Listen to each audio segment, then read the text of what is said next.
ತತ್ವಮಸಿ ಅಯಮಾತ್ಮ ಬ್ರಹ್ಮ ಪ್ರಜ್ಞಾನಂ ಬ್ರಹ್ಮ ಅಹಂ ಬ್ರಹ್ಮಾಸ್ಮಿ ಅಹಂ ಬ್ರಹ್ಮಾಸ್ಮಿ.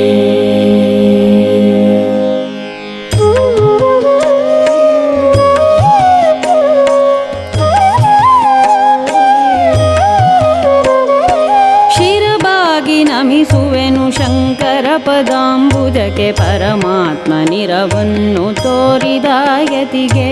ಶಿರಬಾಗಿ ನಮಿಸುವೆನು ಶಂಕರ ಪದಾಂಬುಜಕ್ಕೆ ಪರಮಾತ್ಮ ನಿರವನ್ನು ತೋರಿದ ಯತಿಗೆ.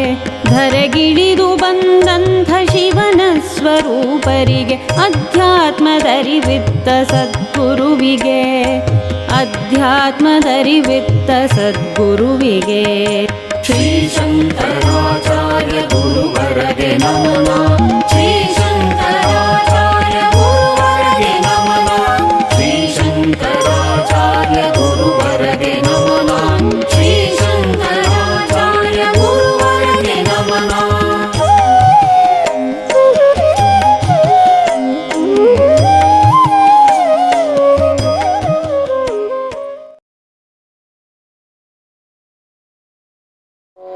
ಎಂದು ತನ್ನಯ ಮುಖ್ಯ ಶಿಷ್ಯ ಸನಂದನಂಗರುಹುತ್ತ ಸನಿಹದಲೊಂದು ದುರ್ಗಮವೆನಿಪ ಭೂಭೃದ್ವರವು ಕಾಣಿಸಲು ಬಂದು ಯೋಗ ಬಲದಿ ಶಿಖರದೆ ನಿಂದು ಬಳಿಕ ತನ್ನ ಶಿಷ್ಯರ ವೃಂದದೊಡನೆ ಇಂತೆಂದನ ಯತಿವರ ಕುಲಾಧಿಪನು.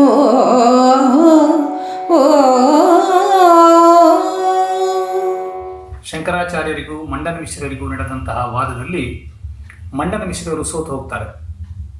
ಆಗ ತನ್ನ ಗಂಡನ ಸೋಲನ್ನು ತಪ್ಪಿಸಲಿಕ್ಕಾಗಿ ಮಂಡನ ಮಿಶ್ರರ ಪತ್ನಿಯಾದಂತಹ ಉಭಯ ಭಾರತಿ ಶಂಕರಾಚಾರ್ಯರ ಹತ್ತಿರ ಕಾಮಶಾಸ್ತ್ರದ ಕುರಿತಾಗಿ ಪ್ರಶ್ನೆಯನ್ನು ಕೇಳುತ್ತಾಳೆ. ಯದ್ಯಪಿ ಶಂಕರಾಚಾರ್ಯರು ಸರ್ವಜ್ಞರು, ಆದರೂ ಸಹ ಲೋಕದಲ್ಲಿರುವಂತಹ ಒಂದು ಶಿಷ್ಟಾಚಾರದ ಪಾಲನೆಗಾಗಿ ಅವರು ಕಾಮಶಾಸ್ತ್ರದ ಪರಿಜ್ಞಾನಕ್ಕಾಗಿ ಬೇರೊಂದು ಶರೀರದ ಪ್ರವೇಶಕ್ಕಾಗಿ ಸಿದ್ಧರಾಗ್ತಾರೆ. ಆಗ ಪದ್ಮಪಾದರೆ ಮೊದಲಾದ ಶಿಷ್ಯರು ಇದು ಸರಿಯಾದ ರೀತಿಯಲ್ಲಿ ಆಗುತ್ತದೆಯೇ, ಸನ್ಯಾಸಿಯಾದವರು ಹೀಗೆ ಮಾಡಬಹುದೇ ಇತ್ಯಾದಿ ರೂಪದಲ್ಲಿ ಸಂದೇಹವನ್ನು ವ್ಯಕ್ತಪಡಿಸ್ತಾರೆ. ಆಗ ಶಂಕರಾಚಾರ್ಯರು ಅವರೆಲ್ಲರಿಗೂ ಯೋಗ್ಯವಾದಂತಹ ತಿಳುವಳಿಕೆಯನ್ನು ಕೊಟ್ಟು ತಮ್ಮ ಮುಂದಿನ ಕಾರ್ಯಕ್ಕಾಗಿ ಅಣಿಯಾಗ್ತಾರೆ. ಆಗ ಪರಕಾಯ ಪ್ರವೇಶವನ್ನು ಮಾಡಬೇಕು ಅಂತಂದರೆ ಈಗ ಇರುವಂತಹ ಕಾಯ ಅಂದರೆ ಶರೀರವನ್ನು ಒಂದು ಯೋಗ್ಯವಾದಂತಹ ಸ್ಥಳದಲ್ಲಿ ಇಡಬೇಕಲ್ಲ. ಅದಕ್ಕಾಗಿ ಶಂಕರಾಚಾರ್ಯರು ಒಂದು ಸಮೀಪದಲ್ಲಿರುವಂತಹ ಭೂಭೃದ್ವರ ಅಂದರೆ ಒಂದು ಒಳ್ಳೆಯ ಪರ್ವತ, ಆ ಒಳ್ಳೆಯ ಪರ್ವತದ ಶಿಖರಕ್ಕೆ ಬರ್ತಾರೆ. ಹೇಗೆ ಬರ್ತಾರೆ ಅಂತಂದರೆ ತಮ್ಮ ಯೋಗ ಬಲದಿಂದ ಬರ್ತಾರೆ. ಬಂದು ಯೋಗ ಬಲದಿ ಶಿಖರದೆ. ಯೋಗಶಾಸ್ತ್ರದಲ್ಲಿ ಹಲವು ರೀತಿಯ ಸಿದ್ಧಿಗಳನ್ನು ವರ್ಣನೆ ಮಾಡಿದ್ದಾರೆ. ಈ ಪರಕಾಯ ಪ್ರವೇಶ ಕೂಡ ಒಂದು ವಿಶಿಷ್ಟವಾದಂತಹ ಸಿದ್ಧಿ. ಹಾಗೆಯೇ ಆಕಾಶಗಮನ, ಆಕಾಶದಲ್ಲಿ ಹೋಗುವಂಥದ್ದು.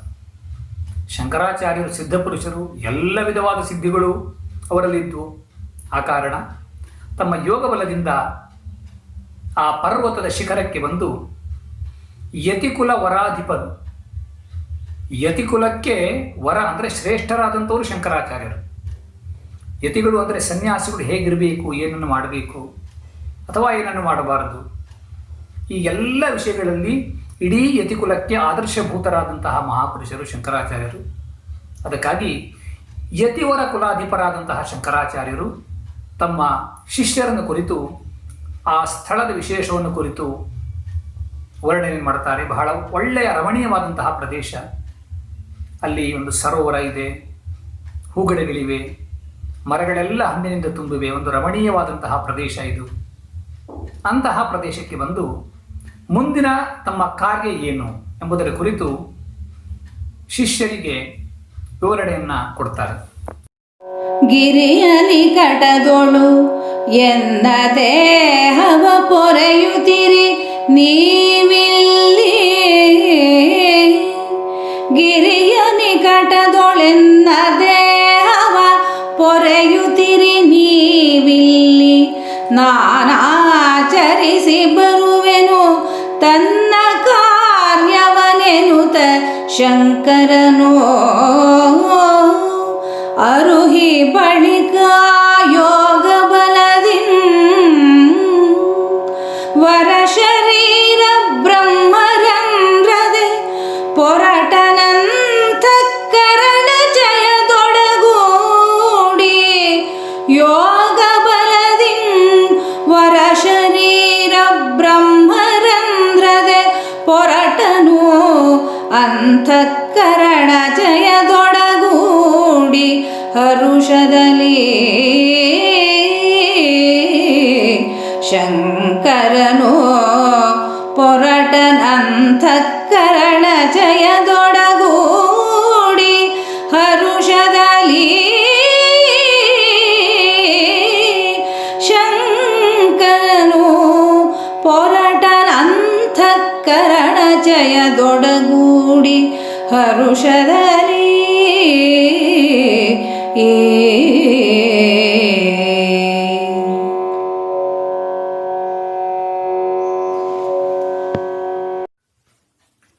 ಗಿರಿಯ ನಿಕಟದೊಳೆನ್ನ ದೇಹವ ಪೊರೆಯುತ್ತಿರಿ ಅಂದರೆ ಈ ಪರ್ವತ ಪ್ರದೇಶದಲ್ಲಿ ನನ್ನ ದೇಹವನ್ನು ನಾನು ಬಿಟ್ಟು ಹೋಗಿರುತ್ತೇನೆ.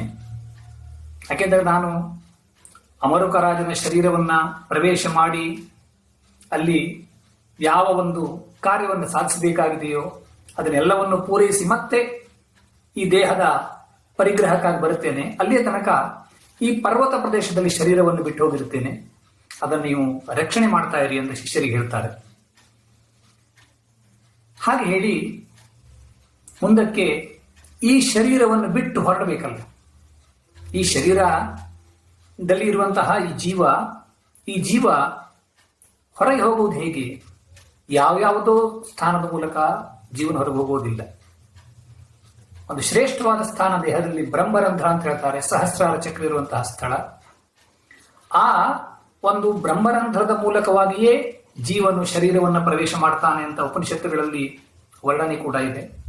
ಅದಕ್ಕಾಗಿ ಶರೀರದಿಂದ ಹೊರಗೆ ಹೋಗುವಾಗಲೂ ಯೋಗಿಯಾದಂಥವನು ಆ ಬ್ರಹ್ಮರಂಧ್ರದ ಮೂಲಕ ಹೋಗುತ್ತಾನೆ.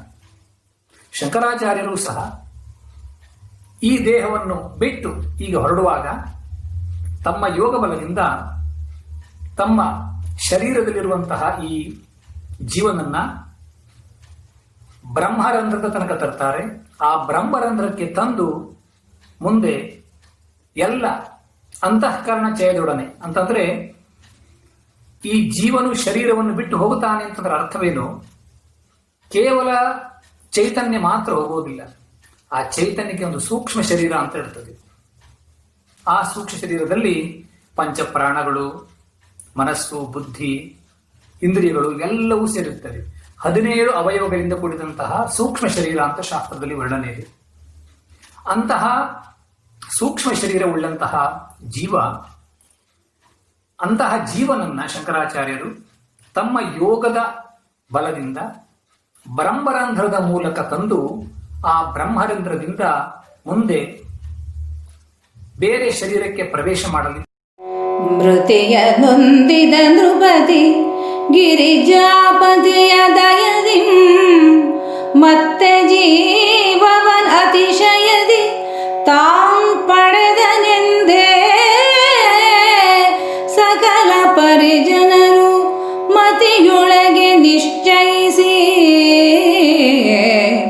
ವರಭೂಪತಿಗೆ ವಂದಿಸುತ್ತಿರಲು ವರಭೂಪತಿಗೆ ವಂದಿಸುತ್ತಿರಲು ವಾದ್ಯ ಪ್ರದತಿ ಮೊಳಗುತ್ತಲಿರ್ದುದು ವಾದ್ಯ ಪ್ರದತಿ ಮೊಳಗುತ್ತಲಿರ್ದುದು ಆ ನರ ಭೂಪತಿಯ ಸಮ್ಮುಖದೇ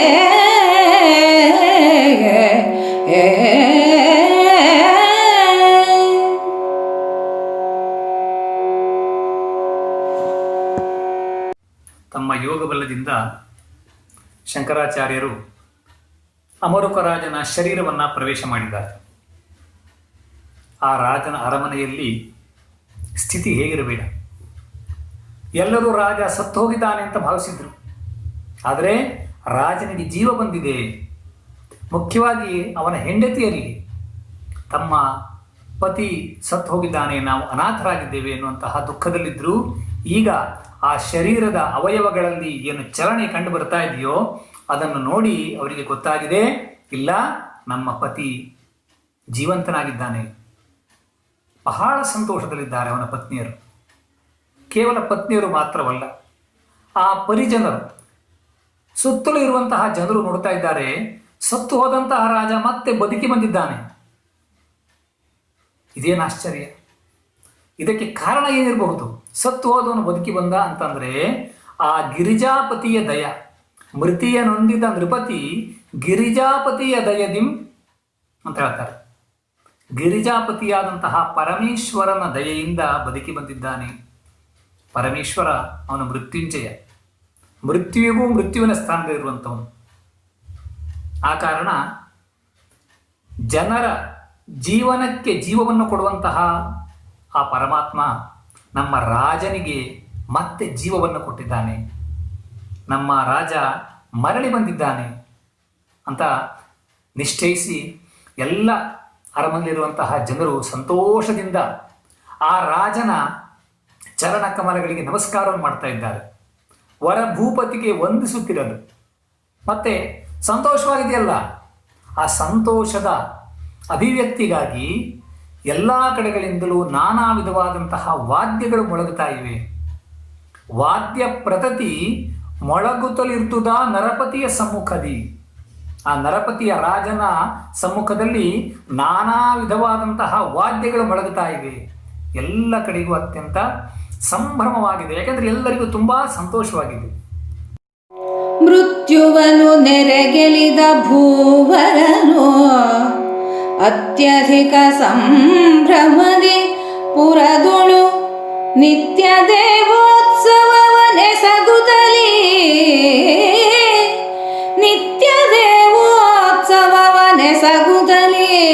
ಮೃತ್ಯುವನು ನೆರೆಗೆಲಿದ ಭೂವರನು ಅಖಿಳ ವಿಭವದಲ್ಲಿ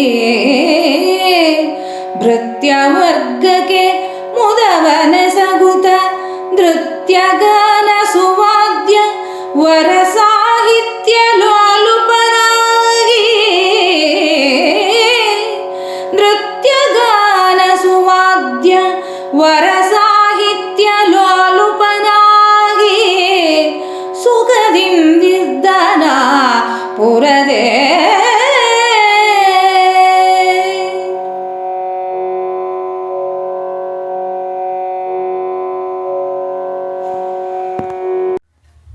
ಪ್ರಜೆಗಳೆಲ್ಲ ತುಂಬ ಸಂತೋಷದಿಂದಿದ್ದಾರೆ. ಇದಕ್ಕೆ ಕಾರಣ ಆ ಮೃತ್ಯುವನ್ನೇ ಗೆದ್ದಂತಹ ರಾಜ. ಪ್ರಜೆಗಳಿಗೂ ಸಂತೋಷ, ಉತ್ಸಾಹ. ರಾಜನಿಗೆ ಅಮಿತ ಉತ್ಸಾಹ, ಅತ್ಯಧಿಕ ಉತ್ಸಾಹ, ಅತ್ಯಧಿಕ ಸಂಭ್ರಮ. ರಾಜರೆಂದರೆ ಅವರೇನು ಸಾಮಾನ್ಯ ಜನರೇ? ರಾಜರ ಕಾರ್ಯವಿಧಾನ, ಅವರ ಒಡ್ಡೋಲಗ, ಅವರ ರೀತಿ ರಿವಾಜು ಎಲ್ಲವೂ ಬಹಳ ವಿಶಿಷ್ಟವಾಗಿರುತ್ತದೆ, ಬಹಳ ವೈಭವಪೂರ್ಣವಾಗಿರುತ್ತದೆ. ಅಂತಹದರಲ್ಲಿ ಈ ರಾಜ, ಇವನು ಹೊಸ ರಾಜ, ಸತ್ತಿ ಬದುಕಿ ಬಂದಂತಹ ರಾಜ, ಇವನಿಗೆ ಅತ್ಯಧಿಕ ಸಂಭ್ರಮ. ಅದಕ್ಕಾಗಿ ಸಾಮಾನ್ಯವಾಗಿ ರಾಜರು ಯಾವ ರೀತಿಯಲ್ಲಿ ಉತ್ಸವಗಳನ್ನು ನಡೆಸ್ತಾರೋ, ಯಾವ ರೀತಿಯಲ್ಲಿ ತಮ್ಮ ಕಾರ್ಯವನ್ನು ಮಾಡ್ತಾರೋ ಅದಕ್ಕಿಂತಲೂ ತುಂಬ ಹೆಚ್ಚಾಗಿ ಬಹಳ ಉತ್ಸಾಹದಿಂದ ಇವನು ತನ್ನ ಕಾರ್ಯವನ್ನು ಮಾಡ್ತಾ ಇದ್ದಾನೆ. ಅಲ್ಲಿ ಏನಾಗ್ತಾ ಇದೆ? ನಿತ್ಯ ದೇವೋತ್ಸವ, ನಿತ್ಯೋತ್ಸವ ನಡೀತಾ ಇದೆ. ನಿತ್ಯೋತ್ಸವ ಅಂತಂದ್ರೆ ಕೇವಲ ಜನರಲ್ಲಿ ಮಾತ್ರ ಉತ್ಸಾಹ ಅಂತ ಅರ್ಥ ಅಲ್ಲ. ದೇವೋತ್ಸವ, ದೇವತಾ ಕಾರ್ಯಗಳನ್ನು ಏನು ರಾಜರು ಮಾಡ್ತಿದ್ರು ಆ ದೇವತಾ ಕಾರ್ಯಗಳನ್ನು ಇನ್ನು ಹೆಚ್ಚಿನ ರೀತಿಯಲ್ಲಿ ಈ ರಾಜ ಮಾಡ್ತಾ ಇದ್ದಾನೆ. ನಿತ್ಯೋತ್ಸವ ನಡೀತಾ ಇದೆ. ಅಖಿಲ ವಿಭವ, ನಾನಾ ರೀತಿಯ ವೈಭವಗಳು ಆ ರಾಜನ ಅಂತಃಪುರದಲ್ಲಿ ನಡೀತಾ ಇವೆ. ಭೃತ್ಯ ವರ್ಗಕ್ಕೆ ಮುದ. ಸಾಮಾನ್ಯವಾಗಿ ಭೃತ್ಯರಿಗೆ, ಸೇವಕರಿಗೆ ಸ್ವಲ್ಪ ಸ್ವಾಮಿಯ ಮೇಲೆ ಕೆಲವೊಮ್ಮೆ ಬೇಜಾರಿರುವುದು ಉಂಟು. ಆದರೆ ಸ್ವಾಮಿ ಚೆನ್ನಾಗಿದ್ದರೆ ಭೃತ್ಯರು, ಸೇವಕರು ಸಹ ಒಳ್ಳೆಯ ರೀತಿಯಲ್ಲಿರ್ತಾರೆ. ಈ ಸ್ವಾಮಿಯ ನಿಧಾನಲ್ಲ, ಈಗ ಈ ರಾಜ, ಈ ಒಡೆಯ, ಇವನ ಒಂದು ಕಾರ್ಯವೈಖರಿನ ನೋಡಿ ಅವರಿಗೂ ತುಂಬ ಸಂತೋಷವಾಗಿದೆ. ಭೃತ್ಯ ವರ್ಗಕ್ಕೆ ಮುದ. ಮತ್ತೆ ಇವನ ಆ ವೈಭವ ಏನೇನು ನಡೀತಾ ಇದೆ, ನೃತ್ಯ, ಗಾನ, ಸುವಾದ್ಯ, ನೃತ್ಯಗಳು ನಡೀತಾ ಇವೆ, ವಾದ್ಯಗಳನ್ನು ನುಡಿಸ್ತಾ ಇದ್ದಾರೆ. ಅದು ರಾಜನ ಆಸ್ಥಾನ. ನರ್ತಕಿಯರ ನೃತ್ಯ, ಆ ಕಡೆಯಿಂದ ವಾದ್ಯದ ಮೊಳಗ್ತಾ ಇದೆ. ಮತ್ತೆ ವರ ಸಾಹಿತ್ಯ ಲೋಲುಪ, ಅಂದರೆ ಒಳ್ಳೆಯ ಶೃಂಗಾರ ಸಾಹಿತ್ಯವನ್ನೆಲ್ಲ ಇವನು ಸವಿತಾ ಇದ್ದಾನೆ ಈ ರಾಜ. ಹೀಗೆ ಸುಖದಿಂದಿರ್ದನಾಪುರದೇ, ಆ ಅಂತಃಪುರದಲ್ಲಿ ರಾಜ ಬಹಳ ಸುಖವಾಗಿ ಸಂತೋಷದಿಂದ ಇದ್ದ. ಅಲ್ಲಿಗೆ ಈ ಶಂಕರಾಚಾರ್ಯರು ಯಾವ ಕಾರಣಕ್ಕಾಗಿ ರಾಜನ ಶರೀರವನ್ನು ಪ್ರವೇಶವನ್ನು ಮಾಡಿದ್ರು, ಅದಕ್ಕೆ ಉಚಿತವಾದ ರೀತಿಯಲ್ಲಿ, ಅಂತಂದರೆ ರಾಜನ ವ್ಯವಹಾರಗಳಿಗೆ ಉಚಿತವಾದ ರೀತಿಯಲ್ಲಿ ಎಲ್ಲ ರೀತಿಯ ವ್ಯವಹಾರಗಳು ನಡೀತಾ ಇತ್ತು. ಆದಿಗಳ ಭಯವಿಲ್ಲ, ದುರ್ಜನ ಬಾಧೆ ಸಜ್ಜನಕ್ಕಿಲ್ಲ, ದುರ್ಭಿಕ್ಷಾದಿಗಳು ತಲೆದೋರಲಂಬವೋ ನೃಪನ ರಾಜ್ಯದಲ್ಲಿ, ವ್ಯಾಧಿಗಳು ಬಾಧಿಸವೋ ಜನಸಮ್ಮೋದ ಪೆರ್ಚಿತು, ವ್ಯಾಧಿಗಳು ಬಾಧಿಸವೋ ಜನಸಮ್ಮೋದ ಪೆರ್ಚಿತು, ಸಕಲ ದಿಶೆಯೊಳು ಭೂತವಾಗ್ರಣಿಯೊಲಿದು, ಸಕಲ ದಶೆಯೊಳು ಭೂತವಾಗ್ರಣಿಯೊಲಿದು, ರಾಜ್ಯಂಗೈಯೇ ವಿಭವದಲ್ಲಿ.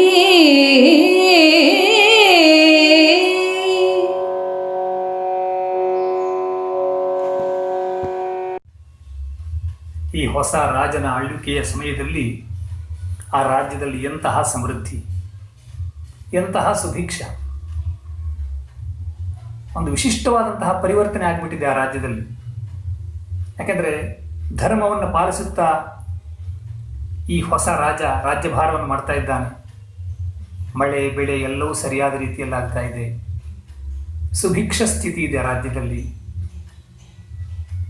ಎಲ್ಲ ರೀತಿಯಿಂದಲೂ ಪ್ರಕೃತಿ ಸಮೃದ್ಧವಾಗಿದೆ. ಮತ್ತು ಜನರು ಹೇಗಿದ್ದಾರೆ, ಜನರು ಸಹ ಆದಿಗಳ ಭಯವಿಲ್ಲ. ಆದಿ ಅಂತಂದರೆ ಮಾನಸಿಕ ವ್ಯಥೆ. ಆದಿ ವ್ಯಾಧಿ ಅಂತ ಎರಡು ಶಬ್ದವನ್ನು ನಾವು ಒಟ್ಟಾಗಿ ಕೇಳ್ತೇವೆ. ಈ ಬ್ರಾಹ್ಮಣ ಪೂಜನೆಯನ್ನು ಮಾಡುವಾಗ ಆದಿ ವ್ಯಾಧಿ ಹರಂದ್ರೀಣಾಂ ದುಃಖ ದಾರಿದ್ರ್ಯನಾಶನಂ ಶ್ರೀ ಪುಷ್ಟಿ ಕೀರ್ತಿದಂ ವಂದೇ ವಿಪ್ರ ಶ್ರೀಪಾದ ಪಂಕಜಂ ಎನ್ನುವ ಶ್ಲೋಕ ಬರುತ್ತೆ.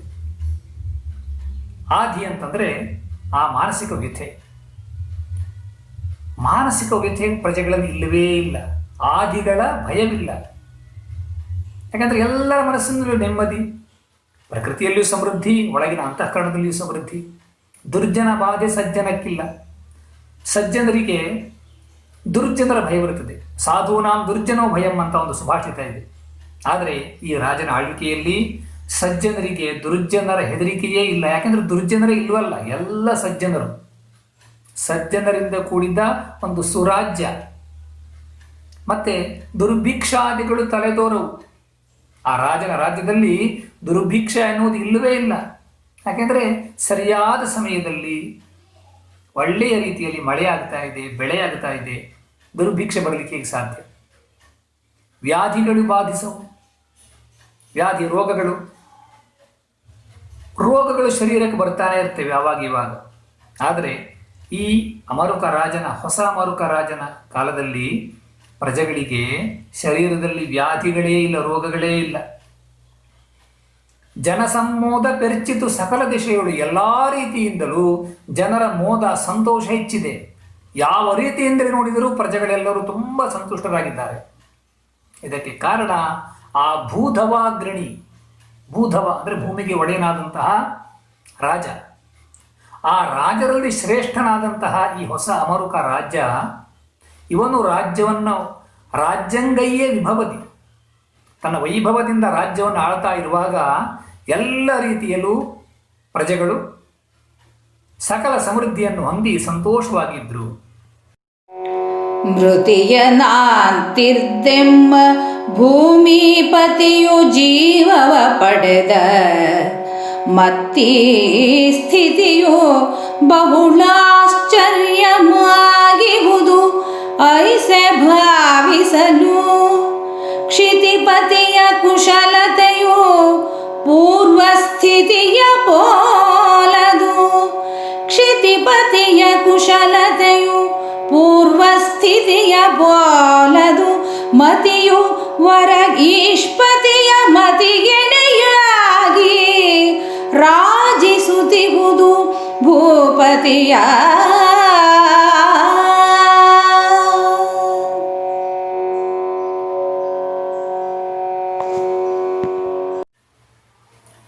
ಬಹಳ ವೈಭವೋಪೇತವಾಗಿ ಅದ್ಭುತವಾಗಿ ರಾಜನ ರಾಜ್ಯಭಾರ ನಡೆದಿದೆ.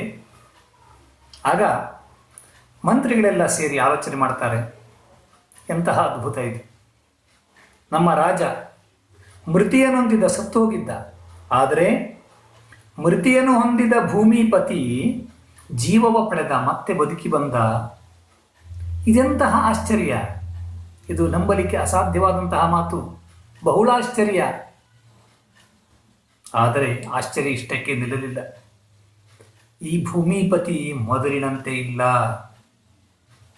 ಯಾಕೆಂದರೆ ಮಂತ್ರಿಗಳು ತುಂಬ ಸಮಯದಿಂದ ಆ ಅಮರುಕ ರಾಜನನ್ನು ನೋಡಿದ್ರು, ಅವನ ವ್ಯವಹಾರ ಹೇಗಿತ್ತು ಅಂತ ಅವರಿಗೆ ತಿಳಿದಿದೆ. ಆದರೆ ಈಗಿನ ರಾಜ ಆಗಿನಂತೆ ಇಲ್ಲ, ಬಹಳ ಬದಲಾಗಿದ್ದಾನೆ. ಅನೇಕ ವಿಧವಾದ ಬದಲಾವಣೆಗಳು. ಕ್ಷಿತಿಪತಿಯ ಕುಶಲತೆ ಪೂರ್ವಸ್ಥಿತಿಯ ಪೋಲದು. ರಾಜನ ಸ್ಥಿತಿ ಹಿಂದಿನ ಸ್ಥಿತಿಗೆ ಹೋಲಿಕೆ ಆಗುವುದೇ ಇಲ್ಲ, ಬಹಳ ಬೇರೆ ರೀತಿಯಾಗಿದ್ದಾನೆ ಈ ರಾಜ. ಮತ್ತೆ ಇವನ ಬುದ್ಧಿಮತ್ತೆ ಹೇಗಿದೆ? ಬಹಳ ಬುದ್ಧಿವಂತ. ಮತಿಯು ವರಗೀಷ್ಪತಿಯ ಮತಿಗೆಣೆಯಾಗಿ, ವರಗೀಷ್ಪತಿ ಬೃಹಸ್ಪತಿ ಮಹಾನ್ ಬುದ್ಧಿವಂತ ಅಂತ ಪ್ರಸಿದ್ಧಿ ಇದೆ. ಅಂತಹ ಬೃಹಸ್ಪತಿಯ ಬುದ್ಧಿಗೆ ಸಮನಾದಂತಹ ಬಹಳ ತೀಕ್ಷ್ಣವಾದ ಬುದ್ಧಿ ಈ ರಾಜನಲ್ಲಿ ಕಾಣಿಸ್ತಾ ಇದೆ. ಇಂತಹ ಬುದ್ಧಿಮತ್ತೆ ನಮ್ಮ ರಾಜನಿಗೆ ಹಿಂದಿರಲಿಲ್ಲ. ಕಾರಣ ಇವನ ವ್ಯವಹಾರಗಳು, ಇವನ ಮಾತುಗಳು, ಇವನ ಬುದ್ಧಿಮತ್ತೆ ಇವು ಯಾವುವೂ ಸಹ ಹಿಂದಿನಂತೆ ಇಲ್ಲ, ಬಹಳವಾಗಿ ಬದಲಾವಣೆಯಾಗಿದೆ. ಇದು ಹೇಗೆ ಇಷ್ಟೊಂದು ಬದಲಾವಣೆ ಆಯಿತು? ಸಹಜವಾಗಿ ಆ ರಾಜನನ್ನು ಹೆಚ್ಚು ಕಾಲದಿಂದ ನೋಡಿದಂತಹ ಮಂತ್ರಿಗಳಿಗೆ ಈ ಜಿಜ್ಞಾಸೆ ಬಂತು. ರಾಜನು ಮೊದಲಿನಂತೆ ಇಲ್ಲ, ಅಥವಾ ಇವನು ಮೊದಲಿನ ರಾಜನಲ್ಲ. ಇಂತಹ ಒಂದು ಭಾವನೆಗಳು ಆ ಮಂತ್ರಿಗಳ ಮನಸ್ಸಿನಲ್ಲಿ ಬಂತು. ಧರೆಯಿದುವೆ ವರ ರಾಮ ರಾಜ್ಯಕ್ಕೆ ಸರಿಗೆನಿಸಿಕೊಂಡಿರುವುದು. ಧರೆಯಿದುವೆ ವರ ರಾಮ ರಾಜ್ಯಕ್ಕೆ ಸರಿಗೆನಿಸಿಕೊಂಡಿರುವುದು. ಪಾಪದ ನೆರವಿಯ ಕಲಿಯುಗವು ಕೃತಯುಗ ಧರ್ಮವನು ಪಡೆದು ನೆರವಿರಾಜಿಸುತ್ತಿರುವುದು ಕಾಲಕ್ಕೆ ನರಪತಿಯು ಕಾರಣನು. ನೆರವಿರಾಜಿಸುತ್ತಿರುವುದು ಕಾಲಕ್ಕೆ ನರಪತಿಯು ಕಾರಣನದೆಂಬಿ ಹಿರಿಯ ರುಕ್ತಿಗಳಂತೆ ನಮ್ಮೀ ನೃಪನ ಧರ್ಮದಲ್ಲಿ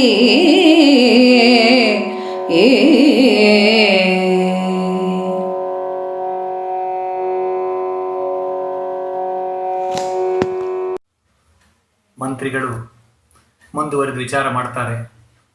ನಮ್ಮ ರಾಜ್ಯ ಹೇಗಿದೆ ಈಗ? ಇದು ನಮ್ಮ ರಾಜ್ಯವಲ್ಲ, ಇದು ರಾಮರಾಜ್ಯ. ರಾಮರಾಜ್ಯದಂತಹ ಸ್ಥಿತಿಯನ್ನು ಧರೆಯಲ್ಲಿ, ಭೂಮಿಯಲ್ಲಿ ನಾವೀಗ ನೋಡ್ತಾ ಇದ್ದೇವೆ. ಧರೆ ಇದುವೇ ವರ ರಾಮರಾಜ್ಯಕ್ಕೆ. ರಾಮರಾಜ್ಯ ಅಂತ ನಾವು ಬಹಳ ಕಡೆ ಕೇಳ್ತೇವೆ. ಹಾಗೆ ಹೇಳಲಿಕ್ಕೆ ಕಾರಣ ಏನು ಅಂತಂದರೆ, ರಾಮ ಮರ್ಯಾದಾ ಪುರುಷೋತ್ತಮ, ಅಷ್ಟು ಒಳ್ಳೆಯ ರೀತಿಯಲ್ಲಿ ರಾಜ್ಯಭಾರವನ್ನು ಮಾಡಿದ್ದ. ರಾಮಾಯಣದ ಕೊನೆಯಲ್ಲಿ ನಾವು ವಾಲ್ಮೀಕಿಗಳು ಮಾಡಿದಂತಹ ವರ್ಣೆಯನ್ನು ಓದಿರುತ್ತೇವೆ. ಸಕಲ ವಿಧವಾದಂತಹ ಸುಖ ಸಮೃದ್ಧಿಗಳು ರಾಜ್ಯದಲ್ಲಿ ಇದ್ದವು. ಅಂತಹ ರಾಮರಾಜ್ಯ ಅದು ತ್ರೇತಾಯುಗದಲ್ಲಿ ಆಯಿತು. ಈ ಕಲಿಯುಗದಲ್ಲಿ ಅಂತಹ ಧರ್ಮಾಚರಣೆಯೋ ಅಥವಾ ಅಂತಹ ಸುಖ ಸಮೃದ್ಧಿಯೋ ಹೇಗೆ ಬರಲಿಕ್ಕೆ ಸಾಧ್ಯ? ಆದರೆ ಈಗ ಬಂದಿದೆ. ಕಲಿಯುಗವು ಕೃತಯುಗ ಧರ್ಮವನ್ನು ಪಡೆದು, 4 ಯುಗಗಳಲ್ಲಿ ಧರ್ಮ ಒಂದೇ ರೀತಿಯಾಗಿರೋದಿಲ್ಲ. ಧರ್ಮಕ್ಕೆ 4 ಪಾದಗಳಂತೆ. ಅದರಲ್ಲಿ ಕೃತಯುಗದಲ್ಲಿ 4 ಪಾದಗಳು, ತ್ರೇತಾಯುಗದಲ್ಲಿ 3 ಪಾದಗಳು, ದ್ವಾಪರ ಯುಗದಲ್ಲಿ 2 ಪಾದಗಳು, ಕೊನೆಗೆ ಕಲಿಯುಗದಲ್ಲಿ ಉಳಿದಿರುವುದು ಒಂದೇ ಪಾದ. ಧರ್ಮಾಚರಣೆ ಕಡಿಮೆ ಅಂತ ಅರ್ಥ. ಆದರೆ ನಮ್ಮ ರಾಜ್ಯದಲ್ಲಿ ಈಗ ಧರ್ಮಾಚರಣೆ ತುಂಬಿದೆ. ಇಂತಹ ಕಾಲದಲ್ಲಿ, ಕಲಿಯುಗದ ಕಾಲದಲ್ಲಿ ಕೃತಯುಗ ಹೇಗೆ ಬಂತು? ವಿಚಾರ ಮಾಡ್ತಾ ಮಂತ್ರಿಗಳು ನೆನಪು ಮಾಡಿಕೊಳ್ತಾರೆ. ರಾಜ ಕಾಲಸ್ಯ ಕಾರಣಂ ಅಂತ ಒಂದು ಮಾತಿದೆ. ಕಾಲಕ್ಕೂ ಕೂಡ ರಾಜನೇ ಕಾರಣ. ಯದ್ಯಪಿ ಕಾಲ ಬದಲಾಗ್ತಾ ಇರ್ತದೆ, ಆದರೆ ರಾಜನಾದವನಿಗೆ ಆ ಸಾಮರ್ಥ್ಯ ಇರ್ತದೆ. ಯಾವ ಕಾಲ ಹೇಗಿರಬೇಕು, ಯಾವಾಗ ಬದಲಾಗಬೇಕು, ಈ ಎಲ್ಲವನ್ನು ನಿರ್ಣಯ ಮಾಡಿ ತನ್ನ ನಿಯಂತ್ರಣದಲ್ಲಿ ಕಾಲವನ್ನು ಇರಿಸಿಕೊಳ್ಳುವಂತಹ ಸಾಮರ್ಥ್ಯ ರಾಜನಿಗಿರುತ್ತದೆ. ರಾಜ ಕಾಲಸ್ಯ ಕಾರಣ. ಅದಕ್ಕಾಗಿ ನರಪತಿಯು ಕಾಲಕ್ಕೆ ನರಪತಿಯು ಕಾರಣ ಎಂಬಂತಹ ನಮ್ಮ ಹಿರಿಯರ ಉಕ್ತಿ ಏನಿತ್ತೋ ಅದು ನಮಗೆ ಈಗ ಪ್ರತ್ಯಕ್ಷವಾಗಿ ಗೋಚರವಾಗ್ತಾ ಇದೆ. ಈ ರಾಜನ ಆಳ್ವಿಕೆಯಲ್ಲಿ ಧರ್ಮವು ತುಂಬ ಸುಸ್ಥಿತಿಯಲ್ಲಿದ್ದುಕೊಂಡು ಪ್ರಜೆಗಳು ಸುಖ ಸಮೃದ್ಧಿಯಲ್ಲಿದ್ದು ರಾಜ್ಯ ರಾಮರಾಜ್ಯವಾಗಿಬಿಟ್ಟಿದೆ. ಈ ರೀತಿಯಾಗಿ ವಿಚಾರ ಮಾಡ್ತಾರೆ. ಇಂತು ಪರಕಾಯ ಪ್ರವೇಶದಿ ನಿಂತ ಯೋಗಿಯೋ ಪೂರ್ವದೇಹವ ಸಂತಸದಿ ತಾಂಪುಗನು ನಮ್ಮೀಧರೆಯ ಸಂಪದಕ್ಕೆ ಅಂತಬಹುದು ನಮ್ಮೀಧರೆಯ ಸಂಪದಕ್ಕೆ ಅಂತಬಹುದರಿಂದ ವರ ವಿಕ್ರಾಂತ ಯೋಗಿಯ ದೇಹಕ್ಕೆ ಆವತ್ಯಂತ ಸಾಹಸದಿ ವಿನಾಶವನೆಸಗಬೇಕೆನುತ ವರ ವಿಕ್ರಾಂತ ಯೋಗಿಯ ದೇಹಕ್ಕೆ ಆವತ್ಯಂತ ಸಾಹಸದಿ ವಿನಾಶವನೆಸಗಬೇಕೆನುತ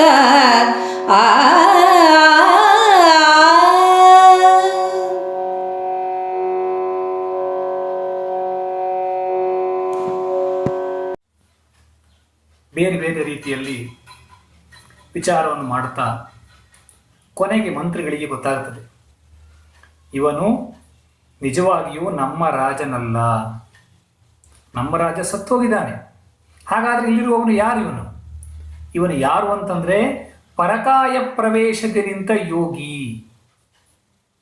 ಒಬ್ಬ ಮಹಾನ್ ಸಾಧಕನಾದಂತಹ ಯೋಗಿ ಈ ರಾಜನ ಶರೀರವನ್ನು ಪ್ರವೇಶ ಮಾಡಿದ್ದಾನೆ. ರಾಜನಂತೆ ವ್ಯವಹಾರಗಳನ್ನು ಮಾಡ್ತಾ ಇದ್ದಾನೆ, ರಾಜನಲ್ಲ. ಆ ಯೋಗಿಯ ಪ್ರಭಾವದಿಂದಾಗಿಯೇ ರಾಜನ ಚರ್ಯಗಳೆಲ್ಲವೂ ಬದಲಾಗಿವೆ. ಅಂತಂದರೆ ಯೋಗಿಯೇ ರಾಜನಾಗ್ಬಿಟ್ಟಿದ್ದಾನೆ. ಹಾಗಾದ್ರೆ ಏನು ಮಾಡಬೇಕು? ಯೋಗಿ ಪರಮ ಪೂಜ್ಯನಾದಂಥವನು, ಸಕಲ ಕಾರ್ಯಗಳಿಗೂ ಸಮರ್ಥನಾದಂಥವನು, ಅಂತಹವನು ರಾಜನಾಗಿದ್ದಾನೆ ಅಂತಂದರೆ ಇದು ನಮ್ಮ ಭಾಗ್ಯವೇ. ನಾವು ಈ ರಾಜನನ್ನು ರಕ್ಷಣೆ ಮಾಡಿಕೊಳ್ಬೇಕು. ಹೇಗೆ ರಕ್ಷಣೆ ಮಾಡಿಕೊಳ್ಬೇಕು ಅಂತಂದರೆ, ಈ ಯೋಗಿ ಕಾಲಾನಂತರದಲ್ಲಿ ಶರೀರವನ್ನು ಬಿಟ್ಟು ಹೋಗ್ಬಿಡ್ಬೋದು. ಬಿಟ್ಟು ಹೋದರೆ ಪುನಃ ನಮ್ಮ ಗತಿ ಏನು? ಈ ಯೋಗಿಯಾದಂಥವನು ಈ ಶರೀರದಲ್ಲಿಯೇ ಇರಬೇಕು. ನಮ್ಮ ರಾಜ್ಯದಲ್ಲಿ ಸಮೃದ್ಧಿ ಇರಬೇಕು. ಈಗ ಇರುವಂತಹ ಸಮೃದ್ಧಿ ಮುಂದುವರಿಬೇಕು. ಯೋಗಿಯ ಪ್ರಭಾವ. ನಾವು ಈ ಶಮಂತಕಮಣಿ ಉಪಾಖ್ಯಾನ ಅಂದರೆ ಕೇಳ್ತೇವೆ. ಆ ಶಮಂತಕಮಣಿಯನ್ನು ಧರಿಸಿ ಎಲ್ಲೆಲ್ಲಿಗೆ ಹೋಗ್ತಾರೋ ಆ ಎಲ್ಲ ಸ್ಥಳಗಳಲ್ಲಿ ಬಹಳ ಕಾಂತಿ, ತೇಜಸ್ಸು, ಸಮೃದ್ಧಿ, ಸೌಖ್ಯ ಇದೆಲ್ಲವೂ ಇರ್ತಿತ್ತಂತೆ. ಹಾಗೆಯೇ ರಘುವಂಶದ ಮಹಾರಾಜರ ವರ್ಣನೆ ಮಾಡುವಾಗ ಕಾಳಿದಾಸ ಹೇಳ್ತಾನೆ, ದಿಲೀಪ ಅರಣ್ಯಕ್ಕೆ ಪ್ರವೇಶವನ್ನು ಮಾಡಿದಾಗ ಅವನ ಪ್ರಭಾವದಿಂದಾಗಿ ಆ ಕಾಡಿನಲ್ಲಿರುವಂತಹ ಹಿಂಸ್ರ ಮೃಗಗಳ ಮನಸ್ಥಿತಿಯೂ ಬದಲಾಗುತ್ತದೆ. ಹೀಗೆ ಮಹಾತ್ಮರ ಒಂದು ಪ್ರಭಾವದ್ದು. ಈ ಯೋಗಿಯ ಪ್ರಭಾವದಿಂದಾಗಿ ನಮ್ಮ ರಾಜ್ಯದಲ್ಲಿ ಉಂಟಾದ ಸಮೃದ್ಧಿಯನ್ನು ನಾವು ರಕ್ಷಣೆ ಮಾಡಿಕೊಳ್ಬೇಕು. ಅದಕ್ಕಾಗಿ ಏನು ಮಾಡಬೇಕು? ಈ ಯೋಗಿ ಎಲ್ಲೋ ಒಂದು ಕಡೆ ತನ್ನ ಶರೀರವನ್ನು ಬಿಟ್ಟು ಬಂದಿರ್ತಾನಲ್ಲ, ಅದಕ್ಕಾಗಿ ಅಂತಹ ಆ ಶರೀರವನ್ನು ನಾಶ ಮಾಡಿಬಿಡಬೇಕು. ಪುನಃ ಯೋಗಿ ಈ ಶರೀರವನ್ನು ಬಿಟ್ಟು ಆ ಶರೀರವನ್ನು ಪ್ರವೇಶ ಮಾಡಲೇಬಾರದು, ಇದೇ ಶರೀರದಲ್ಲಿಯೇ ಉಳ್ಕೊಳ್ಬೇಕು. ಅದಕ್ಕಾಗಿ ಆ ಮಂತ್ರಿಗಳು ಏನು ಮಾಡ್ತಾರೆ, ಸೇವಕರನ್ನೆಲ್ಲ ಕರೆದು ಎಲ್ಲಿ ಆ ಯೋಗಿಯ ಶರೀರ ಇದೆಯೋ ಆ ಯೋಗಿಯ ಶರೀರವನ್ನು ಹುಡುಕಿ ಅಂತ ಆಜ್ಞಾಪನೆ ಮಾಡ್ತಾರೆ. ಅದೇ ರೀತಿಯಾಗಿ ಸೇವಕರು ಯೋಗಿಯ ಶರೀರದ ಅನ್ವೇಷಣೆಗಾಗಿ ಹೊರಡ್ತಾರೆ. ರಾಜಗೃಹದೊಳಗಿತ್ತಲ್ ಅಮರಕ ರಾಜ ತನ್ನಯ ಮಗನಿಗೊಲಿದ ಆ ರಾಜ ಪದವಿಯನಿತ್ತು ಸಚಿವೋತ್ತಮರ ತಾಂ ಕರೆಸಿ ರಾಜ ಕಾರ್ಯವ ವಹಿಸಿ ತಾನ ರಾಜಮದನೆಯರೊಡನೆ ಸುಖದಿ ರಾಜಿಸುತ್ತಲಿರುತ್ತಿದ್ದನು. ಸುಖದಿಂ ಆ ರಾಜಮದನೆಯರೊಡನೆ ರಾಜಿಸುತ್ತಲಿರುತ್ತಿದ್ದನು ಅಂತಃಪುರದೆ ವಿಭವದಲ್ಲಿ. ಅತ್ತ ಮಂತ್ರಿಗಳ ಆಜ್ಞೆಯಂತೆ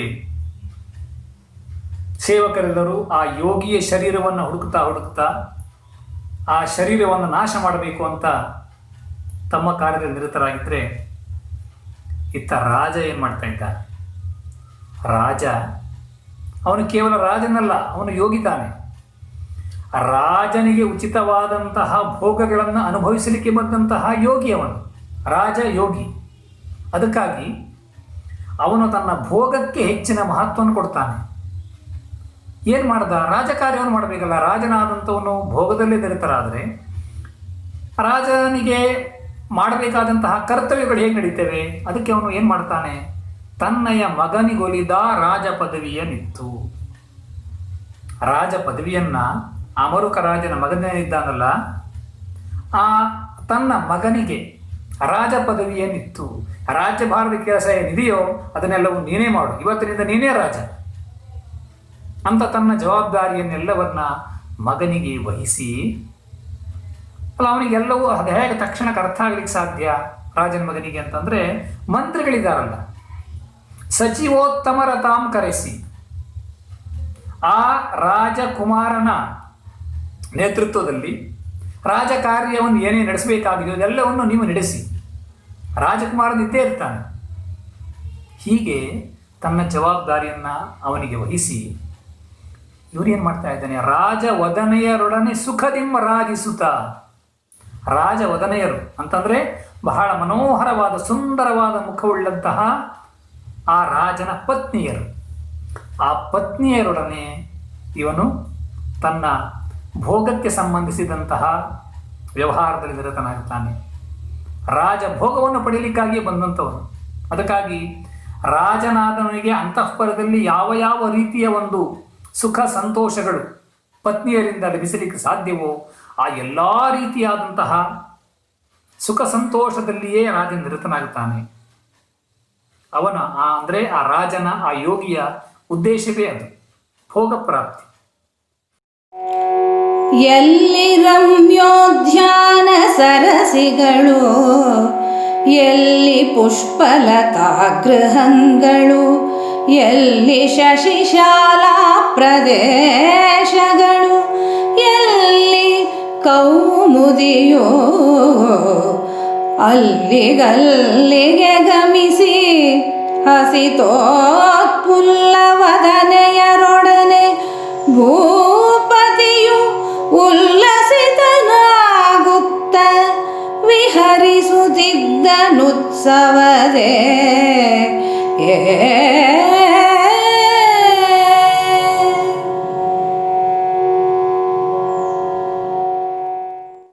ರಾಜನ ಅಂದರೆ ರಾಜಯೋಗಿಯ ಅಥವಾ ಯೋಗಿ ರಾಜನ ಶೃಂಗಾರ ಯಾತ್ರೆ ಮುಂದುವರೆದಿದೆ. ಅವನ ವಿಹಾರ ಯಾವ್ಯಾವ ಸ್ಥಳಗಳಲ್ಲಿ ನಡೀತಾ ಇದೆ, ಯಾವ ಸ್ಥಳದಲ್ಲಿ ಆ ಶೃಂಗಾರ ರಸದ ಅಭಿವ್ಯಕ್ತಿಗೆ, ಶೃಂಗಾರ ರಸದ ಉತ್ಕರ್ಷಕ್ಕೆ ಅನುಕೂಲವಾದ ವಾತಾವರಣ ಇದೆಯೋ ಆ ಎಲ್ಲ ಕಡೆಗಳಲ್ಲಿ ಅವನು ರಾಜ. ಅವನಿಗೆ ಯಾವುದೇ ಸ್ಥಳದಲ್ಲಿ ನಿರ್ಬಂಧ ಇಲ್ಲ, ಎಲ್ಲ ಕಡೆಗೆ ವಿಹಾರ ಮಾಡ್ತಾ ಇದ್ದಾನೆ. ಎಲ್ಲಿ ರಮ್ಯೋದ್ಯಾನ, ರಮ್ಯವಾದಂತಹ ಸುಂದರವಾದಂತಹ ಉದ್ಯಾನಗಳು ಎಲ್ಲಿವೆಯೋ, ಹಾಗೆಯೇ ಸುಂದರವಾದಂತಹ ಸರಸಿಗಳು, ಸರೋವರಗಳು, ಸುಂದರವಾದ ಸರೋವರಗಳಲ್ಲಿ ಮತ್ತೆ ಎಲ್ಲಿ ಪುಷ್ಪಾಲತಾ ಗೃಹಗಳು, ಹೂವಿನಿಂದ ಕೂಡಿ ತುಂಬಿ ತುಳುಕುತ್ತಾ ಇರುವಂತಹ ಸುಂದರವಾದಂತಹ ಬಳ್ಳಿಗಳು, ಆ ಪುಷ್ಪಲತಾ ಗೃಹಗಳಲ್ಲಿ ಮತ್ತೆ ಇನ್ನೇನು ಶೃಂಗಾರ ರಸದ ಉತ್ಕರ್ಷಕ್ಕೆ ಇನ್ನೇನು ಬೇಕು, ಚಂದ್ರಶಾಲೆಗಳಲ್ಲಿ ಎಲ್ಲಿ ಚಂದ್ರನು ಬೆಳಗುತ್ತಾ ಇದ್ದಾನೋ, ನೇರವಾಗಿ ಚಂದ್ರನ ಬೆಳಕಿನ ಒಂದು ಸಂಪರ್ಕ ಇರುತ್ತದೆಯೋ, ಆ ಚಂದ್ರ ಶೃಂಗಾರ ರಸಕ್ಕೆ ಅನುಕೂಲನಾದಂಥವನು. ಅಂತಹ ಚಂದ್ರಶಾಲೆಗಳಲ್ಲಿ ಎಲ್ಲಿ ಕೌಮುದಿ ಬೆಳದಿಂಗಳು, ಎಲ್ಲಿ ಬೆಳದಿಂಗಳು ಹರಡಿದೆಯೋ, ಚಂದ್ರನಿದ್ದಾನೆ ಅಂತ ಅಂದಮೇಲೆ ಬೆಳದಿಂಗಳು ಇರಲೇಬೇಕು. ಆ ಬೆಳದಿಂಗಳು ತುಂಬಿದೆ. ಅಲ್ಲಿಗಲ್ಲಿಗೆ ಗಮಿಸಿ ಶೃಂಗಾರ ರಸಕ್ಕೆ ಅನುಕೂಲವಾದಂತಹ ಆ ಸ್ಥಳಗಳಿಗೆ ಹೋಗಿ ರಾಜನ ವಿಹಾರ ನಡೆಸಿದ್ದಾನೆ. ಬೇರೆ ಬೇರೆ ರಸಗಳಿಗೆ ಬೇರೆ ಬೇರೆ ವಿಧವಾದಂತಹ ಒಂದು ಸ್ಥಳಗಳು ಬೇಕಾಗ್ತವೆ. ಹೊರಗಿನ ಸ್ಥಳ ಯಾವ ರೀತಿಯಾಗಿರುತ್ತದೆಯೋ, ಹೊರಗಿನ ವಾತಾವರಣ ಯಾವ ರೀತಿಯಾಗಿರುತ್ತದೆಯೋ ಹಾಗೆ ಮನಸ್ಸಿನ ಭಾವನೆಗಳು ಮೂಡುತ್ತವೆ. ಈಗ ಯಾವುದೋ ಒಂದು ಅಸಹ್ಯವಾದಂತಹ ವಾತಾವರಣ ನೋಡಿದರೆ ಮನಸ್ಸಿನಲ್ಲಿ ಜಿಗುಪ್ಸೆ ಉಂಟಾಗ್ತದೆ. ಇನ್ನು ಯುದ್ಧದ ವಾತಾವರಣ, ಹಿಂದೆ ಯುದ್ಧದ ಸಮಯದಲ್ಲಿ ವೀರರಸದ ಉದ್ದೀಪನಕ್ಕಾಗಿ ನಾನಾ ರೀತಿಯ ವಾದ್ಯಗಳನ್ನ ಬಳಸ್ತಾ ಇದ್ರು. ಯಾಕೆಂದ್ರೆ ಆವಾಗ ರಸದ ಒಂದು ಅಭಿವ್ಯಕ್ತಿ ಚೆನ್ನಾಗಿ ಆಗ್ತದೆ, ಉತ್ಸಾಹ ಬರುತ್ತದೆ. ಹಾಗೆ ಇಲ್ಲಿ ರಾಜನ ಶೃಂಗಾರ ರಸಕ್ಕೆ ಅನುಕೂಲವಾದಂತಹ ಎಲ್ಲ ಸ್ಥಳಗಳಲ್ಲಿ ಹೋಗಿ ತಾನು ಉತ್ಸಾಹಗೊಂಡು, ಜೊತೆಗೆ ಹಸಿತೋತ್ಫುಲ್ಲವದನೆಯರು ಅಂದರೆ ನಗುವಿನಿಂದ ತುಂಬಿದ ತಾವರೆಯಂತಹ ಮುಖವುಳ್ಳವರು ರಾಣಿಯರು, ಆ ರಾಣಿಯರೊಡನೆ ಉಲ್ಲಸಿತನಾಗುತ್ತಾ ಬಹಳ ಉಲ್ಲಾಸದಿಂದ ಉತ್ಸಾಹದಿಂದ ರಾಜ ವಿಹಾರ ನಡೆಸ್ತಾ ಇದ್ದ.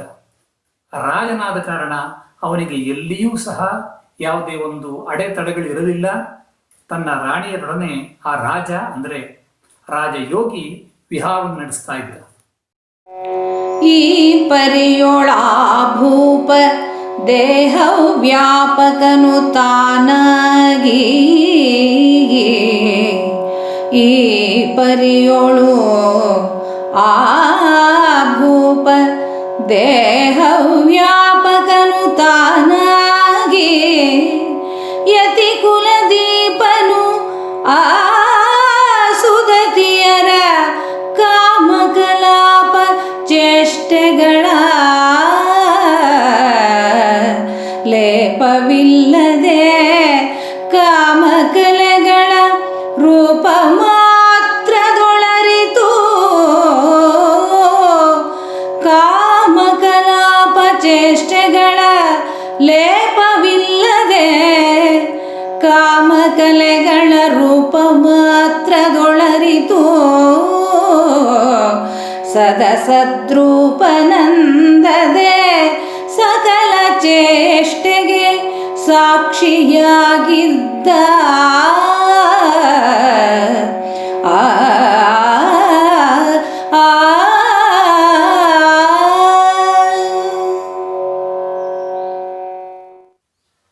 ಈ ಪರಿಯೊಳ ಭೂಪ ಕಾಮ ಕಲಾಪ ಚೇಷ್ಟೆಗಳನ್ನು ನಡೆಸ್ತಾ ಇದ್ದಾನೆ.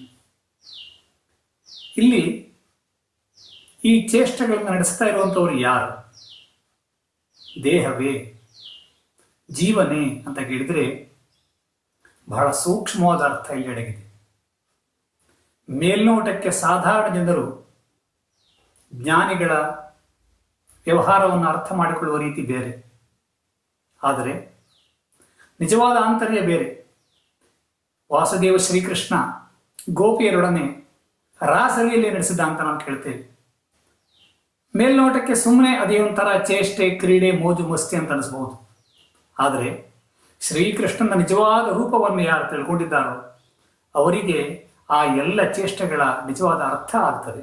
ಹಾಗೆಯೇ ಈ ಭೂಪ ಅಂದರೆ ಭೂಪನ ವೇಷದಲ್ಲಿರುವಂತಹ ಯೋಗಿ ದೇಹ ವ್ಯಾಪಕನು ತಾನಾಗಿ, ಇಲ್ಲಿ ಕೇವಲ ದೇಹ ಮಾತ್ರ ಅಂದರೆ ಜಡವಾದಂತಹ ದೇಹ ಏನು ನಡೆಸಲಿಕ್ಕಾಗೋದಿಲ್ಲ.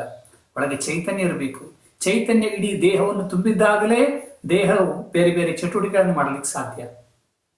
ಅಂತಹ ಈ ಭೂಪ ಯತಿಕುಲ ದೀಪ ಯತಿವರೇಣ್ಯ ಸುದತಿಯರ ಕಾಮಕಲಾಪ ಚೇಷ್ಟೆಗಳ ನಡೆಸುತ್ತಾ, ಸುದತಿಯರೆಂದು ಸುಂದರವಾದಂತಹ ಹಲ್ಲುಕುಳ್ಳುಳ್ಳಂತಹ ಸುಂದರಿಯರು, ರಾಣಿಯರು, ಅವರೊಡನೆ ಈ ಕಾಮಕಲಾಪ ಚೇಷ್ಟೆಗಳನ್ನು ನಡೆಸುತ್ತಾ ಹೇಗೆ ನಡೆಸ್ತಾ ಇದ್ದಾನೆ? ಲೇಪವಿಲ್ಲದೆ ಕಾಮಕಲೆಗಳ. ಇದು ಬಹಳ ಮುಖ್ಯವಾದ ವಿಷಯ. ಅಂದ್ರೆ ಒಬ್ಬ ವ್ಯಕ್ತಿ ಒಂದು ಕೆಲಸವನ್ನು ಮಾಡ್ತಾನೆ ಅಂತಾದರೆ ಅಲ್ಲಿ ಅವನಿಗೆ ತನ್ನ ನಿಜವಾದ ಸ್ವರೂಪ, ತಾನು ಮಾಡ್ತಾ ಇರುವಂತಹ ಕೆಲಸದ ಸ್ವರೂಪ ಅದು ಯಾವುದು ಗೊತ್ತಿರೋದಿಲ್ಲ. ಸುಮ್ಮನೆ ತನ್ನ ಒಂದು ಆಸೆಯನ್ನ ತೀರಿಸಿಕೊಳ್ಳಲಿಕ್ಕೆ ಏನೇನೋ ಮಾಡ್ತಾ ಇರ್ತಾನೆ.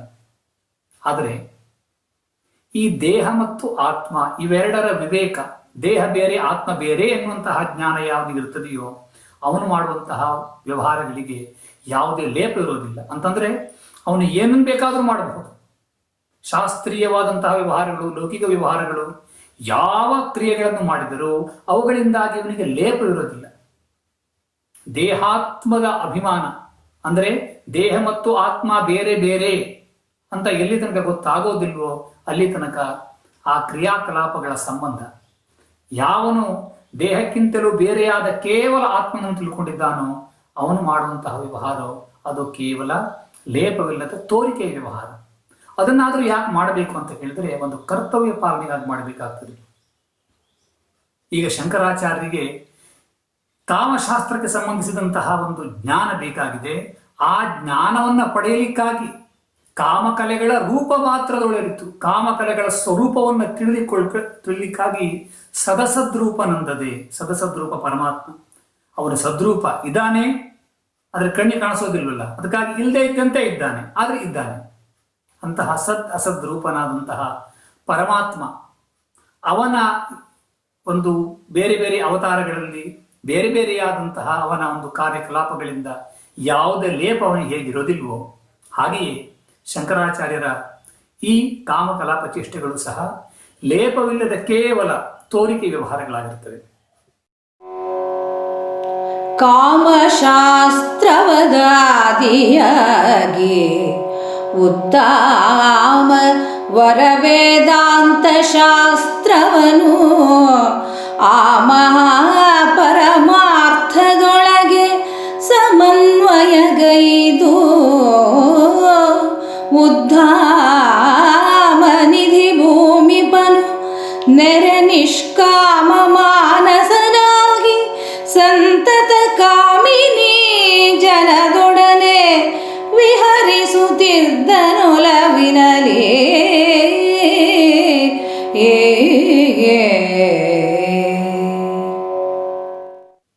ಒಂದೆಡೆ ಕಾಮಶಾಸ್ತ್ರ, ಇನ್ನೊಂದೆಡೆ ವೇದಾಂತ ಶಾಸ್ತ್ರ. ಇದೆರಡು ಪರಸ್ಪರ ವಿರುದ್ಧ ಅಂತ ಅನಿಸ್ತದೆ. ಯಾಕೆಂದ್ರೆ ಕಾಮನೆಗಳುಳ್ಳ ಅಂದರೆ ಇಚ್ಛೆಯನ್ನುಳ್ಳಂತಹ ಮನುಷ್ಯನಿಗೆ ಮಾರ್ಗದರ್ಶನವನ್ನು ಮಾಡುವಂತಹ ಶಾಸ್ತ್ರ ಕಾಮಶಾಸ್ತ್ರ. ಕಾಮನೆಗಳೆಲ್ಲವನ್ನೂ ಮೀರಿ ಆ ಪರಮ ಪುರುಷಾರ್ಥವಾದಂತಹ ಮೋಕ್ಷಕ್ಕೆ ಸಾಧನವನ್ನು ಉಪದೇಶವನ್ನು ಮಾಡುವ ಶಾಸ್ತ್ರ ವೇದಾಂತ ಶಾಸ್ತ್ರ. ಹೀಗೆ ಪರಸ್ಪರ ವಿರುದ್ಧ ಅಂತ ಅನಿಸಿದರು ಈ ಒಬ್ಬ ಅಧ್ಯಾತ್ಮ ಯೋಗಿಯ ಈ ಕಾಮಕಲಾಪಗಳಲ್ಲಿ ಎರಡರ ಒಂದು ಅದ್ಭುತವಾದಂತಹ ಸಮನ್ವಯ ಇದೆ. ಹೇಗೆ ಸಾಧ್ಯ ಅದು ಅಂತಂದ್ರೆ ಕಾಮಶಾಸ್ತ್ರ ಇರಲಿ ಅಥವಾ ಇನ್ನು ಯಾವುದೇ ಶಾಸ್ತ್ರೀಯ ವ್ಯವಹಾರಗಳಿರಲಿ, ಲೌಕಿಕ ವ್ಯವಹಾರಗಳಿರಲಿ, ವೇದಾಂತ ಏನು ಹೇಳ್ತಾ ಇದೆ, ಈ ವ್ಯವಹಾರಗಳು ನಿಜವಾಗಿಯೂ ಆತ್ಮನಿಗೆ ಸಂಬಂಧಪಟ್ಟದ್ದಲ್ಲ. ದೇಹಾಭಿಮಾನಿಯಾಗಿ ಜೀವನು ನಾನಾ ವಿಧವಾದ ಕೆಲಸವನ್ನು ಮಾಡ್ತಾನೆ, ಆದರೆ ಆ ದೇಹದಲ್ಲಿರುವಂತಹ ಆತ್ಮನಿಗೆ ಆ ಕಾರ್ಯಗಳಿಂದ ಯಾವುದೇ ಲೇಪ ಇರೋದಿಲ್ಲ. ಅದಕ್ಕಾಗಿ ಆತ್ಮನಿಗೆ ನಿರಂಜನ ಅಂತ ಹೆಸರು. ಅಂಜನ ಅಂತಂದ್ರೆ ಲೇಪ. ಲೇಪ ಇಲ್ಲದೆ ಹೋದಂಥವನು ನಲಿಪ್ಯತೆ ಲೋಕ ದುಃಖೇನ ಬಾಹ್ಯ ಅಂತ ಉಪನಿಷತ್ತು.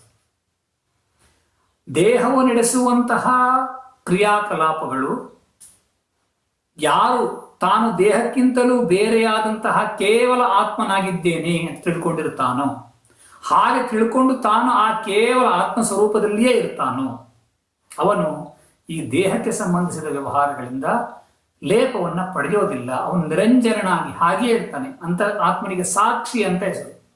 ಅವನ ಸಾನ್ನಿಧ್ಯದಿಂದಾಗಿ ಎಲ್ಲ ವ್ಯವಹಾರಗಳು ನಡೀತವೆ, ಆದರೆ ಆ ವ್ಯವಹಾರಗಳ ಲೇಪ ಅವನಿಗಿರೋದಿಲ್ಲ. ಹಾಗೆ ಶಂಕರಾಚಾರ್ಯರು ಈ ಒಂದು ಎರಡು ಶಾಸ್ತ್ರಗಳ ಸಮನ್ವಯವಾದ ರೀತಿಯಲ್ಲಿ ನಿಷ್ಕಾಮ ಮಾನಸನಾಗಿ ಇಚ್ಛೆಯನ್ನು ಪೂರೈಸಿಕೊಳ್ಳಲಿಕ್ಕಾಗಿ ನಡೆಸಿದಂತಹ ವ್ಯವಹಾರ ಅಲ್ಲ ಇದು. ಕಾಮನೆ ಇಲ್ಲದೆಯೇ ಶುದ್ಧ ಮನಸ್ಸಿನಿಂದ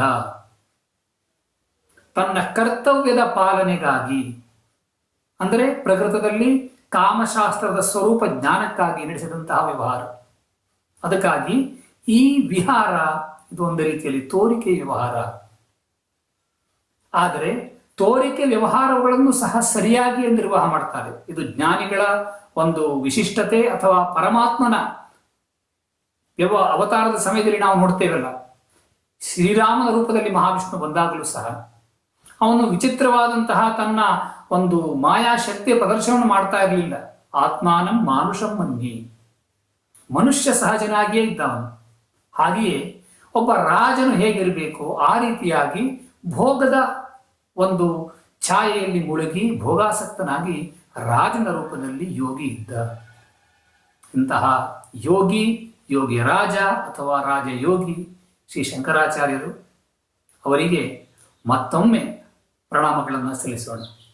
ಜೀವನದ ಗುರಿಯನ್ನು ಬಾಲ್ಯದಲ್ಲೇ ಅರಿಯುತ್ತ ಪರಮ ಪದಕ್ಕೆಂದು ಸನ್ಯಾಸ ಪಡೆದು, ಜೀವನದ ಗುರಿಯನ್ನು ಬಾಲ್ಯದಲ್ಲೇ ಅರಿಯುತ್ತ ಪರಮ ಪದಕ್ಕೆಂದು ಸನ್ಯಾಸ ಪಡೆದು, ತಿರುಗಿ ಭಾರತದ ಉತ್ತಗಲದೊಳಗೆಲ್ಲ ಪರತತ್ವದರ್ಥವನ್ನು ಬಿತ್ತರಿಸಿದವಗೆ, ಪರತತ್ವದರ್ಥವನ್ನು ಬಿತ್ತರಿಸಿದವಗೆ ಶ್ರೀ ಶಂಕರಾಚಾರ್ಯ ಗುರುವರಗೆ ನಮನ.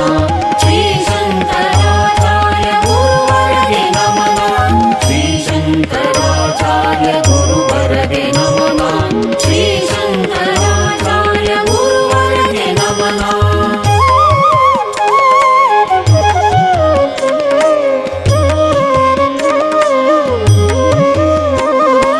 ಅನುಭವಿಯು ನೀ ನಡೆದ ಹಾದಿಯೊಳಗಡಿ ಇಡುವ ಮನವೆನಗೆ ಕೊಡಿರೆನುತ ಬೇಡುವೆನು ಗುರುವೇ. ಅನುಭವಿಯು ನೀ ನಡೆದ ಹಾದಿಯೊಳಗಡಿ ಇಡುವ ಮನವೆನಗೆ ಕೊಡಿರೆನುತ ಬೇಡುವೆನು ಗುರುವೇ. ಅನವರತ ನಿಮ್ಮ ನಾಮ ಸ್ಮರಣೆ ಬಿಡದಂತೆ, ಅನವರತ ನಿಮ್ಮ ನಾಮ ಸ್ಮರಣೆ ಬಿಡದಂತೆ ಅನುನಯದಿ ನಡೆವಂತೆ ನೀನೆಮ್ಮ ಹರಸು, ಅನುನಯದಿ ನಡೆವಂತೆ ನೀನೆಮ್ಮ ಹರಸು. ಶ್ರೀ ಶಂಕರಾಚಾರ್ಯ ಗುರುವರಗೆ ನಮನ.